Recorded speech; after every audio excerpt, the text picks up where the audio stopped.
Right, so the things you're going to need: container to put your old oil in, obviously new oil. There I'm using 10W40, that's what they suggest for the SV650. Wrench adapter for the oil filter, new oil filter, HF138 high flow filter is what I'm using there. 40mm adapter, and then just something to give it a bit more length, because where the bolt's located for the bottom of the oil sump is a little bit difficult to get to. Wrench to put that on, torque wrench to do it all back up with, and then potentially you may need new washers. The bolt at the bottom of the oil sump, sometimes the washer can get a little bit degraded, so you can just bang a new one on. And that is what we're going to be using. First thing we've got to do, warm the engine up.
Hold on, little man.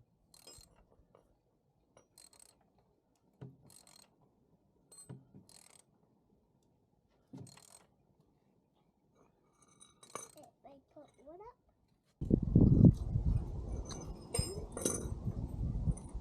Oh, the big extra one.